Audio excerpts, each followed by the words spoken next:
Hello everyone, एक बार फिर स्वागत है आप सभी का अपने यूट्यूब चैनल पर। तो फ्रेंड, जैसा कि आप थंबनेल पे देख ही चुके हो, आज की इस वीडियो में हम डिस्कस करेंगे पॉलिटी के कुछ इंपॉर्टेंट क्वेश्चंस जो मिले आपको आगामी HPGVT commission, SI conductor, JYT post को 965, पंचायत ऑडिटर, पंचायत सेक्रेटरी, पटवारी और वेरियस एग्ज़ाम जो आने वाले समय में कंडक्ट किए जाने हैं, उन सभी एग्ज़ाम में ये क्वेश्चन जो होंगे वो आपको काफ़ी हेल्पफुल साबित होंगे। तो फ्रेंड्स, आपने करना क्या है, वीडियो के एंड तक बने रहना है। अगर आप चैनल पे पहली बार विजिट कर रहे हो तो चैनल को सब्सक्राइब भी जरूर कर दें और बेल आइकन प्रेस करना ना भूलें और नोटिफिकेशन ऑन कर दें ताकि मेरे आने वाली हर वीडियो की नोटिफिकेशन आपको मिलती रहे।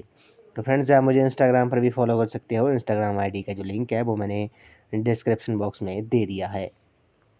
तो फ्रेंड्स, वीडियो को शुरू करते हैं। इस वीडियो का क्वेश्चन नंबर फर्स्ट है। इसमें बोला गया है कि अन्य पिछड़े वर्ग OBC के लिए सरकारी नौकरियों में आरक्षण की सिफारिश जो थी वो किस आयोग ने की थी। काफ़ी इंपॉर्टेंट क्वेश्चन है। तो OBC के लिए, अन्य अदर बैकवर्ड क्लासेस के लिए, अन्य पिछड़ा वर्गों के लिए सरकारी नौकरी में आरक्षण की जो सिफारिश थी वे मंडल आयोग ने की थी। ये आपने याद रखना है, मंडल आयोग ने की थी। कब की थी? 1989 में ये मंडल आयोग आया था और इसने रिपोर्ट सौंपी थी 1980 में। रिपोर्ट एक्सेप्ट की गई 1990 में। ये आपने याद रखना है। तो मंडल आयोग ने OBC के लिए सरकारी नौकरियों में आरक्षण की सिफारिश की थी। ये आपने याद रखना है। 1989 में सामाजिक और शैक्षिक रूप से पिछड़े की स्थिति का मूल्यांकन करने के लिए मंडल आयोग को स्थापित किया गया था। 1990 मंडल आयोग की सिफारिश जो थी वो विश्वनाथ प्रताप सिंह द्वारा सरकारी नौकरियों में लागू की गई। ये आपने याद रखना है। नेक्स्ट क्वेश्चन में चलते हैं। 1981 में केंद्र द्वारा गठित कुदाल आयोग को क्या आदेश था? इंपॉर्टेंट क्वेश्चन है। तो कुदाल आयोग को केंद्र द्वारा क्या आदेश था? ये था कि गांधी संस्थानों की अनियमितताओं की जांच करने का आदेश दिया था। ये आपने याद रखना है। 1981 में केंद्र द्वारा कुदाल आयोग को आदेश दिया गया था, ऑर्डर दिया गया था कि गांधी संस्थानों की अनियमितताओं की जाँच की जाए। नेक्स्ट क्वेश्चन पे चलते हैं। कौन सी संसदीय समिति आय व्यय और महालेखा नियंत्रक और लेखा परीक्षक कैग की रिपोर्ट की जांच करती है? काफ़ी इंपॉर्टेंट क्वेश्चन है। तो पब्लिक अकाउंट कमेटी जो है, ये आपने याद रखना है। पब्लिक अकाउंट कमेटी जो है ये संसदीय समिति आय व्यय और कैग की रिपोर्ट की जांच करती है। ये आपने याद रखना है। कैग जो है जिसे सार्वजनिक ये कैग कैग जो है जिसे सार्वजनिक धन का संरक्षक कहा जाता है, पब्लिक पर्स ऑफ इंडिया कहा जाता है। ये भी आपने याद रखना है। नेक्स्ट क्वेश्चन पे चलते हैं। संसद की सबसे बड़ी समिति जो है, कमेटी है, वो कौन सी है? संसद की सबसे बड़ी कमेटी जो है वो आपकी प्राक्कलन समिति है, एस्टीमेट कमेटी है। ये आपने याद रखना है। ये संसद की सबसे बड़ी समिति है, सबसे बड़ी कमेटी है एस्टीमेट कमेटी। 30 सदस्य होते हैं और सभी लोकसभा से। ये आपने याद रखना है। संसद की जो सबसे बड़ी कमेटी है वे कौन सी है? वे प्राक्कलन समिति है और ये इसमें 30 सदस्य हैं और सभी जो हैं वो लोकसभा के सदस्य हैं। इंपॉर्टेंट क्वेश्चन है। एग्ज़ाम में ये क्वेश्चन जो है वो कई बार पूछा गया है।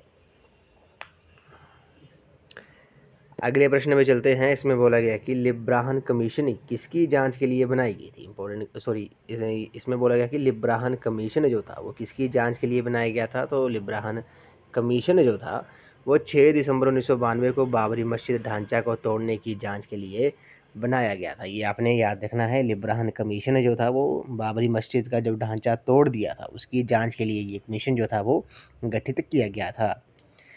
अगले प्रश्न में चलते हैं। इसमें बोला है कि शुंगलू कमेटी किसकी जांच के लिए बनाई गई है? इंपॉर्टेंट क्वेश्चन है। तो शुंगलू जो कमेटी थी वे राष्ट्रमंडल खेलों में हुए भ्रष्टाचार की जांच के लिए बनाई गई थी। ये आपने याद रखना है। इंपॉर्टेंट क्वेश्चन है। एग्जाम में कई बार क्वेश्चन जो है ये पूछा गया है।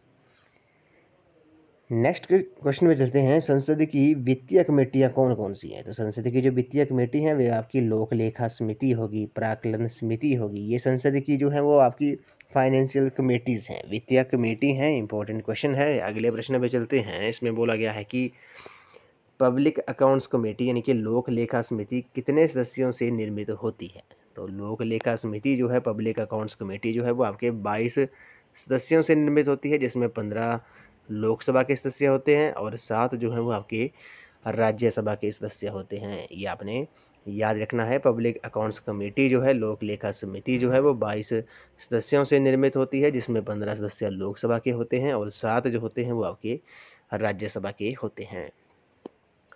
अगले प्रश्न में चलते हैं। राज्य लोक सेवा आयोग के सदस्यों की सेवानिवृत्ति रिटायरमेंट एज क्या है? तो राज्य लोक सेवा आयोग के सदस्यों की जो रिटायरमेंट एज है ये आपकी 60 साल है, ये आपने याद रखना है। नेक्स्ट क्वेश्चन पे चलते हैं। इसमें बोला गया कि केंद्र सरकार राज्यों को वित्तीय सहायता किसके सुझावों पर देती है?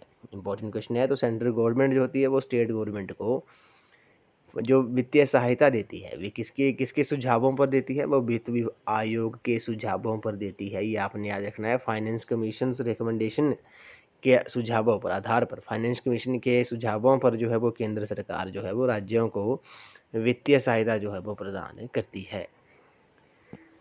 अगले प्रश्न में चलते हैं। मंडल आयोग के अध्यक्ष कौन थे? तो मंडल आयोग के अध्यक्ष बीपी मंडल थे, ये आपने याद रखना है। बीपी मंडल जो थे ये इसके अध्यक्ष थे। 1978 में ये गठित की गई थी। किसके लिए की गई थी? ये ओबीसी को सरकारी नौकरी में ये आरक्षण देने के लिए, आरक्षण देने की इन्होंने सिफारिश की थी मंडल आयोग ने। नेक्स्ट क्वेश्चन में चलते हैं। वित्त आयोग जो है, फाइनेंस कमीशन क्या है? तो वित्त आयोग आपको पता है ये संवैधानिक संस्था है। आर्टिकल 280 में इसका वर्णन है, ये आपने याद रखना है। तो वित्त आयोग जो है वो आपका संवैधानिक संस्था है। अगले प्रश्न में चलते हैं। फर्स्ट सेंट्रल पे कमीशन यानी कि फर्स्ट सेंट्रल पे वेतन आयोग के अध्यक्ष कौन थे? तो फर्स्ट सेंट्रल पे कमीशन के जो अध्यक्ष थे वो श्रीनिवास बृहदाचार्य थे और मई 1946 में ये अध्यक्ष बने थे, ये भी आपने याद रखना है। तो फर्स्ट सेंट्रल पे कमीशन के जो अध्यक्ष थे वो श्रीनिवास बृहदाचार्य थे। नेक्स्ट क्वेश्चन में चलते हैं। 1956 के राज्य पुनर्गठन आयोग ने अपनी रिपोर्ट प्रस्तुत की, उसके अध्यक्ष जो थे वो कौन थे? काफ़ी इंपॉर्टेंट क्वेश्चन है। तो 1956 के राज्य पुनर्गठन आयोग ने अपनी रिपोर्ट जो प्रस्तुत की थी उसके अध्यक्ष जो थे आपके फैसल अली थे, ये आपने याद रखना है। अगले प्रश्न में चलते हैं। नानावती आयोग इंपॉर्टेंट क्वेश्चन है। तो नानावती आयोग जो था वो किसकी जांच से जुड़ा हुआ है? तो नानावती आयोग जो है वो 1984 के सिख विरोधी दंगों से जुड़ा हुआ है, ये भी आपने याद रखना है। अगले प्रश्न में चलते हैं। पिछड़े वर्ग पर बने मंडल आयोग के सुझावों को 1990 में किसके कार्यकाल के दौरान लागू किया गया था? तो मंडल आयोग आपको पता है ये ओबीसी के लिए, अन्य पिछड़े वर्ग के लिए सरकारी नौकरियों में आरक्षण की इस आयोग ने सिफारिश की थी। ये किसके कार्यकाल के दौरान लागू हुआ था? तो प्रधानमंत्री बीपी सिंह के कार्यकाल के दौरान ये लागू हुआ था। नेक्स्ट क्वेश्चन में चलते हैं। The national commission for women was set up in, तो नेशनल कमीशन महिलाओं के लिए राष्ट्रीय आयोग का जो स्थापना थी वे कब हुई थी? वो 1992 में हुई थी, 1992 में हुई थी। नेक्स्ट क्वेश्चन में चलते हैं। क्रिमिनल जस्टिस रिफॉर्म्स पर कौन सा कमीशन बना है? तो इसके लिए मलिमत कमीशन जो है वो बना है, ये आपने याद रखना है। नेक्स्ट क्वेश्चन पे चलते हैं। संघ लोक सेवा आयोग अपने कार्य पर वार्षिक रिपोर्ट जो है वो प्रस्तुत करता है, किसको करता है? वो प्रेसिडेंट को करता है, राष्ट्रपति को करता है, ये आपने याद रखना है। अगले प्रश्न में चलते हैं। इसमें बोला गया कि लोक लेखा समिति अपनी रिपोर्ट किसे प्रस्तुत करती है? तो पब्लिक अकाउंट कमेटी जो है वो अपनी रिपोर्ट जो है वो प्रेजेंट करती है, किसको? पार्लियामेंट को करती है, संसद को करती है। अगले प्रश्न में चलते हैं। राष्ट्रपति द्वारा एक वित्त आयोग का गठन किया जाता है, कब किया जाता है? तो प्रति 5 वर्ष में, हर एक 5 वर्ष में राष्ट्रपति द्वारा फाइनेंस कमीशन का जो गठन किया जाता है, वित्त आयोग का गठन किया जाता है। आर्टिकल 280 में इसका वर्णन है, ये आपको पता होना चाहिए। अगले प्रश्न में चलते हैं। Who acts as the chairman of public accounts committee, तो जो विपक्ष का जो नेता होता है, नॉमिनी ऑफ अपोजिशन जो होता है, वो पब्लिक अकाउंट्स कमेटी यानी कि लोक लेखा समिति का ये अध्यक्ष होता है, ये भी आपने याद रखना है। नेक्स्ट क्वेश्चन में चलते हैं। इसमें बोला गया है कि पहला पिछड़ा वर्ग आयोग 1953 में किसकी अध्यक्षता में नियुक्त किया गया था? तो ये काका कालेलकर की अध्यक्षता में नियुक्त किया गया था, ये आपने याद रखना है, इंपॉर्टेंट क्वेश्चन है। नेक्स्ट क्वेश्चन में चलते हैं। इसमें बोला गया कि भारतीय प्रशासनिक सेवा और भारतीय विदेश सेवा के लिए चुनाव डैश द्वारा आयोजित किया जाता है। तो भारतीय प्रशासनिक सेवा और भारतीय विदेश सेवा के लिए जो चुनाव होता है वे संघ लोक सेवा आयोग यूपीएससी द्वारा किया जाता है, ये आपने याद रखना है। अगले प्रश्न में चलते हैं। राष्ट्रीय महिला आयोग अधिनियम जो था वो किस वर्ष संसद द्वारा पारित किया गया था? तो ये 1990 में पारित किया गया था। राष्ट्रीय महिला आयोग जो था वे 1990 में संसद में पारित किया गया था। अगले प्रश्न में चलते हैं। प्रथम प्रशासनिक सुधार आयोग की स्थापना जो थी वो की गई थी, कब की गई थी? ये वर्ष 1966 में की गई थी। इंपॉर्टेंट क्वेश्चन है। नेक्स्ट क्वेश्चन में चलते हैं। इसमें बोला गया creation of a new all India civil service is provided in article. तो ये आर्टिकल 312 में इसका वर्णन है, ये भी आपने याद रखना है। अगले प्रश्न में चलते हैं। इसमें बोला गया कि which of the following is not the creation part of the constitution. तो कॉन्स्टिट्यूशन का पार्ट नहीं है, तो नेशनल ह्यूमन राइट्स कमीशन जो है वो आपका संविधान का भाग नहीं है, ये आपने याद रखना है। अगले प्रश्न में चलते हैं। केंद्र और राज्य के मध्य टैक्सेस का जो करों का जो बंटवारा है वे कौन करता है? वित्त आयोग करता है, फाइनेंस कमीशन करता है, ये आपने याद रखना है। सेंटर और स्टेट के बीच में जो बीच में टैक्सेस यानी कि करों का जो बंटवारा है वे कौन करता है? वे फाइनेंस कमीशन करता है। नेक्स्ट क्वेश्चन में चलते हैं। इसमें बोला गया है कि गांव से जिला स्तर की तक की सब स्टेट गवर्नेंस के लिए कब भारतीय संघ का विस्तार हुआ था? इंपॉर्टेंट क्वेश्चन है। तो ये 1992 में हुआ था। 1992 ईस्वी में गांव से जिला तक की सब स्टेट गवर्नेंस के लिए भारतीय संघ का विस्तार हुआ था। अगले प्रश्न में चलते हैं। इसमें बोला गया कि किस कमेटी ने ग्रामीण इलाकों में 3 स्तरीय स्वशासन की स्थानीय संस्थाएं बनाने की सिफारिश की थी? इंपॉर्टेंट क्वेश्चन है। तो बलवंत राय मेहता कमेटी जो थी 1957 में आई थी। इसने ग्रामीण इलाकों में 3 स्तरीय स्वशासन की स्थानीय संस्थाएं बनाने की सिफारिश की थी, ये आपने याद रखना है। अगले प्रश्न में चलते हैं। इसमें बोला गया कि 73वां संविधान संशोधन जो है वो किससे जुड़ा हुआ है? इंपॉर्टेंट क्वेश्चन है। तो 73वां जो संविधान संशोधन है वह पंचायती राज से जुड़ा हुआ है। कब हुआ था? ये 1953 में हुआ था, ये आपने याद रखना है। 1953 में हुआ था, सॉरी 1993 में हुआ था, ये आप 1993 में हुआ था। अब इसको थोड़ा हम डिटेल में जान लेते हैं। तो 1993 में संविधान में 73वां संशोधन करके पंचायती राज संस्था को संवैधानिक मान्यता दे दी गई थी और संविधान में भाग 9 को पुनः जोड़कर तथा इस भाग में 16 नए अनुच्छेदों 243 क से लेकर 243 न तक संविधान में 11वीं अनुसूची जोड़कर पंचायत के गठन, पंचायत के सदस्यों का चुनाव, सदस्यों के लिए आरक्षण तथा पंचायत के कार्यों के संबंध में व्यापक प्रावधान किए गए हैं, ये आपने याद रखना है। और सबसे पहले सर्वप्रथम राजस्थान के नागौर जिले में 2 अक्टूबर 1959 को पंडित जवाहरलाल नेहरू ने पंचायती राज की नींव रखी थी और उसी दिन इसे संपूर्ण राजस्थान में लागू कर दिया गया था। और ग्राम पंचायत के प्रत्येक पद हेतु चुनाव लड़ने की जो न्यूनतम आयु है वो 21 वर्ष है तथा ऐसा व्यक्ति सरकार के अधीन किसी लाभ के पद पर नहीं होना चाहिए, ये आपने याद रखना है। इंपॉर्टेंट क्वेश्चन है, कई बार एग्जाम में पूछा गया है।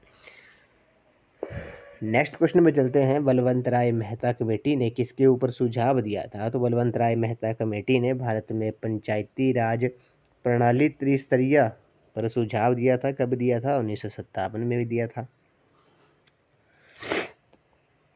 नेक्स्ट क्वेश्चन में चलते हैं। स्थानीय निकायों में महिलाओं का 33% आरक्षण किस संविधान संशोधन द्वारा किया गया था? तो ये 73वें संविधान संशोधन द्वारा किया गया था। क्वेश्चन अभी हमने डिस्कस किया। पंचायती राज और 74वां जो संशोधन था वे नगर निकाय में महिलाओं के आरक्षण से संबंधित है। नेक्स्ट क्वेश्चन में चलते हैं। भारत में पंचायती राज प्रणाली लागू करने वाला प्रथम राज्य कौन था? तो ये भी हमने डिस्कस किया। तो राजस्थान जो था वो भारत में पंचायती राज प्रणाली लागू करने वाला प्रथम राज्य था। 2 अक्टूबर 1959 को राजस्थान के नागौर जिले में सबसे पहले ये लागू हुआ था, ये भी आपने याद रखना है। उसके बाद पूरे राजस्थान स्टेट में से लागू कर दिया गया था। नेक्स्ट क्वेश्चन में चलते हैं। पंचायती राज व्यवस्था की सबसे ऊंची संस्था क्या है? तो पंचायती राज व्यवस्था की जो सबसे ऊंची व्यवस्था है वह आपकी जिला परिषद है। भारत में त्रिस्तरीय पंचायती राज व्यवस्था है, कौन कौन सी? ग्राम पंचायत, पंचायत समिति और जिला परिषद, ये आपने याद रखना है। 3 स्तरीय भारत में त्रिस्तरीय पंचायती राज व्यवस्था है, कौन कौन सी है? ग्राम पंचायत हो गया, पंचायत समिति हो गया और जिला परिषद हो गया। नेक्स्ट क्वेश्चन में चलते हैं, नगर पालिकाओं की आय का जो स्रोत है वे क्या है? तो नगर पालिकाओं की आय का स्रोत क्या है? व्यवसाय कर हो गया, चुंगी कर हो गया और मनोरंजन कर जो है वो नगर पालिका की आय का स्रोत है। नेक्स्ट क्वेश्चन में चलते हैं, पंचों के कार्यकाल की जो अवधि होती है वे कितनी होती है? तो पंचों के कार्यकाल की जो अवधि होती है वो 5 वर्ष होती है, ये आपने याद रखना है। अगले प्रश्न में चलते हैं, 74वें संविधान संशोधन का जो संबंध है वे किससे है? तो 74वें संविधान संशोधन का जो संबंध है वे शहरी स्थानीय स्वशासन से है, नगर निकाय से है, ये भी आपने याद रखना है। अगले प्रश्न में चलते हैं, महिलाओं का 50% आरक्षण कहाँ पर लागू है? तो महिलाओं का जो 50% आरक्षण है वह स्थानीय निकाय यानी कि पंचायती राज और नगर निगम में महिलाओं का 50% आरक्षण जो है वो लागू है। तो इसके बाद बात करते हैं, पंचायतों के चुनाव का जो निर्णय है वे कौन करता है? इंपॉर्टेंट क्वेश्चन है। तो पंचायतों के चुनाव का जो निर्णय है वो राज्य सरकार करती है, ये आपने याद रखना है। पंचायतों के चुनाव का जो निर्णय है वे राज्य सरकार करती है। नेक्स्ट प्रश्न में चलते हैं, इसमें बोला गया है कि पंचायतों में चुनाव लड़ने के लिए जो न्यूनतम आयु है वे क्या है? तो पंचायतों में चुनाव लड़ने की जो न्यूनतम आयु है वे 21 वर्ष है, ये आपने याद रखना है। 21 वर्ष है, इंपॉर्टेंट क्वेश्चन है। और ग्राम पंचायत के प्रत्येक पद पर चुनाव लड़ने हेतु न्यूनतम आयु जो है वो आपकी 21 वर्ष है। और ऐसा व्यक्ति सरकार के अधीन किसी लाभ के पद पर नहीं होना चाहिए, ये आपने याद रखना है। उसी तरह पंचायती राज से संबंधित समितियां हैं वे कौन कौन सी हैं? जैसे बलवंत राय मेहता समिति होगी, उसके अध्यक्ष कौन थे? बलवंत राय मेहता थे। मुख्य सिफारिशें क्या थी इसकी मुख्य सिफारिशें थी स्थानीय स्तर पर लोकतांत्रिक विकेंद्रीकरण, त्रिस्तरीय पंचायती राज की स्थापना। उसके बाद पंचायती समिति का दूसरी थी आपकी अशोक मेहता समिति, अध्यक्ष जो थे वो अशोक मेहता थे। इन्होंने 2 स्तरीय पंचायती राज की स्थापना की थी, मंडल पंचायत और जिला परिषद, ये आपने याद रखना है। 4 वर्षीय कार्यकाल की इन्होंने सिफारिश की थी। उसके बाद LM सिंघवी समिति जो थी इन्होंने पंचायती राज को संवैधानिक दर्जा दिया जाए, ये सिफारिश की थी। न्याय पंचायतों का गठन किया जाए और वित्तीय संसाधन उपलब्ध कराया जाए। उसी तरह PK थुंगन समिति जो थी इसने सिफारिश की थी कि जिला नियोजन में राजनीतिक और प्रशासनिक संरचना पंचायती राज को संवैधानिक दर्जा जो है वो प्रदान किया जाए। अगले प्रश्न में चलते हैं, भारतीय संविधान के किस भाग में पंचायतों का प्रावधान है? तो भाग 9 में पंचायतों का प्रावधान है। अगला प्रश्न है, वे कौन सी कमेटी थी जिसने पंचायती राज की संस्था का संवैधानिक दर्जा देने की सिफारिश की थी, जिसके फलस्वरूप संविधान का 73वां संविधान संशोधन जो था वो पारित हुआ था? तो ये LM सिंघवी कमेटी थी, ये अभी हमने डिस्कस किया। इंपॉर्टेंट क्वेश्चन है, कई बार एग्जाम में क्वेश्चन जो है ये पूछा गया है।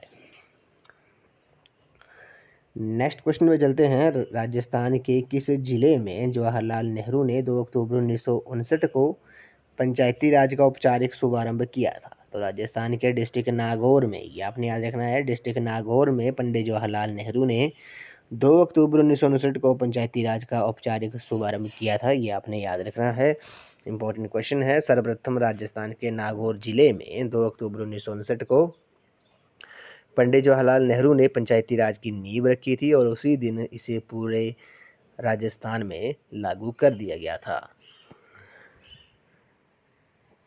नेक्स्ट क्वेश्चन पे चलते हैं, पंचायती राज संस्थाएं डैश शक्ति को अभी प्रेरित करती हैं? तो पंचायती राज संस्थाएं जो हैं वो बहुस्तरीय आयोजन यानी कि मल्टी लेवल प्लानिंग शक्ति को जो वो अभी प्रेरित करती है, ये आपने याद रखना है। इंपॉर्टेंट क्वेश्चन है, कई बार एग्जाम में पूछा गया है। इस वीडियो को ये लास्ट क्वेश्चन है, इसमें बोला गया है कि कौन सी पंचायती राज पर अशोक मेहता समिति की अनुशंसा नहीं है? तो अशोक मेहता समिति की जो अनुशंसा नहीं है वे आपकी त्रिस्तरीय व्यवस्था का जो निर्माण है वे अशोक मेहता समिति की अनुशंसा नहीं है। बाकी राजनीतिक दलों की पंचायती राज मामले में खुली भागीदारी हो यानी कि अनुशंसा थी, सिफारिश थी। SC/ST के लिए संस्थानों का आरक्षण, ये भी, और पंचायती राज संस्था को करारोपण की अनिवार्य शक्तियाँ, ये भी अशोक मेहता समिति की अनुशंसा थी। अशोक मेहता समिति आपको बताइए वर्ष 1977-78 में आई थी। इसका कार्यकाल था 1977 से लेकर 1978 तक था इसका कार्यकाल। मुख्य सिफारिशें क्या थी? 2 स्तरीय पंचायती राज की स्थापना होगी, कौन कौन सी मंडल पंचायत और जिला परिषद, राजनीतिक दलों का प्रतिनिधित्व, 4 वर्षीय कार्यकाल, ये जो थी इनकी मुख्य सिफारिशें थी इसकी अशोक मेहता समिति की, और अध्यक्ष जो थे वो इसके अशोक मेहता थे, ये भी आपने याद रखना है।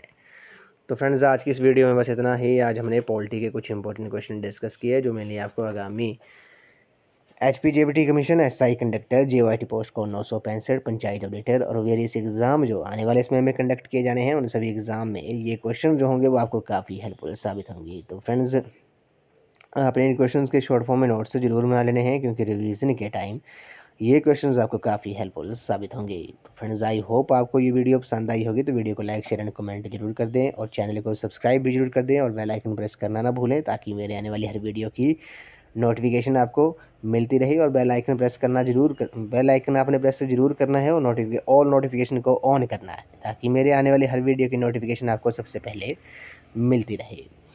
फ्रेंड्स आप मुझे इंस्टाग्राम पर भी फॉलो कर सकते हो, इंस्टाग्राम आईडी का जो लिंक है वो मैंने डिस्क्रिप्शन बॉक्स में दे दिया है। तो आज की इस वीडियो में बस इतना ही। तो थैंक यू फ्रेंड्स।